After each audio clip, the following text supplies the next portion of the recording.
Ladies and gentlemen of the media, I've called you here to make a release on the information we've gathered so far, as there's an investigation in progress. As you are aware, there was breaking news this morning. Some of you are already aware of bits of it. But the first thing I'd like to do at this level is to commend the bravery, make note of the bravery of the two patrols that responded this morning. I want to ensure that it's made clear that their bravery will not go unnoticed. It's highly commendable on the fire.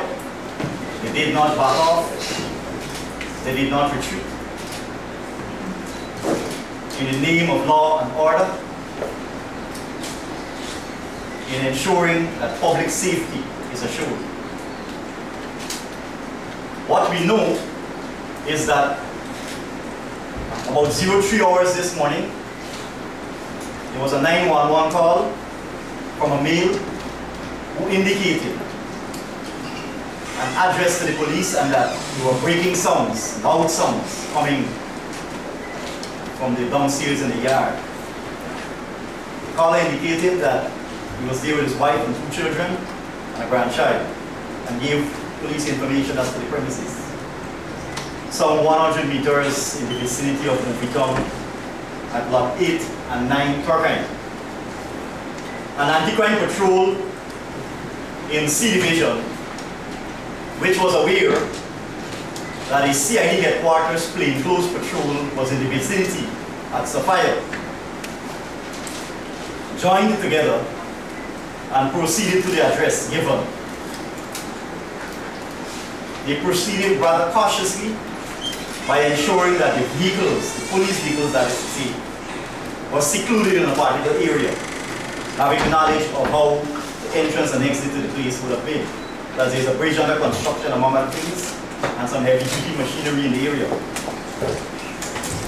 As they arrived at the location, quite cautiously and tactically, 2 men were seen in the yard of the premises with rifles. Police challenged them. The men opened fire on the police, who returned fire. Both men fell.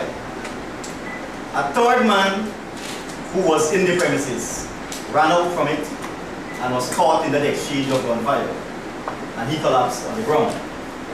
Seconds after, a white motor car drove up. 2 occupants, 2 males, exited and opened fire on the police. Police took cover and returned fire. Both males fell. Close to the motor car was later found an AK-47 rifle with 2 magazines which were taped together, a number of live rounds, and the 2 rifles were found next to the 2 who had earlier collapsed in the yard.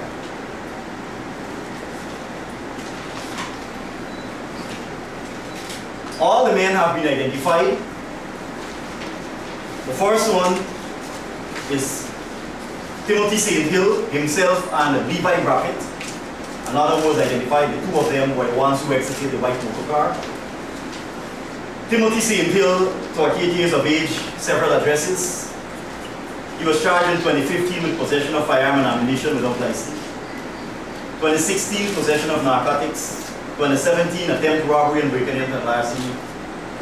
2018, setting fire to a building, that is to say, while it was in custody at Grove Diamond Police Station. Last year, while we were in relentless pursuit of the notorious prison escapees, that is to say, Royden Williams, Yuri Varswick, and others, we noted that Timothy St. Hill was very instrumental in providing medical supplies, foodstuff, and clothing. And at one stage, based on our intelligence apparatus, he was planning to obtain a firearm for that group. Levi Braffett, 21 years of age, he was arrested in 2017 for robbery under arms. He's from North Rhineville. Andrew Daly, 40 years of age, Westminster Housing Scheme, breaking into and larceny, 2017. We are still checking on the information if there's any criminal record or history of Ian Ford and Jermaine Dubé. At the scene, a number of items were found. That is to say, cell phones,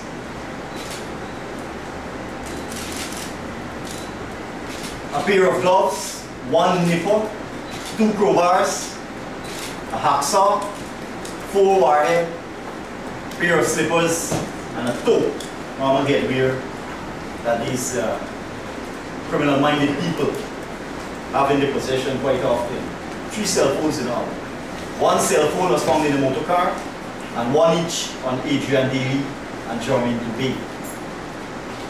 Spent shells, 24 spent shells of 2 different calibers were found at the scene.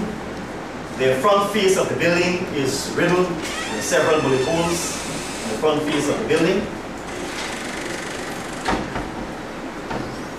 And at this point in time, while an investigation is being conducted by the OPR in these matters where fatal shootings occur involving members of law enforcement, an investigation will be conducted, as you would have known, in the incident at the seawall and submitted for legal advice. And that is what we have at this point in time.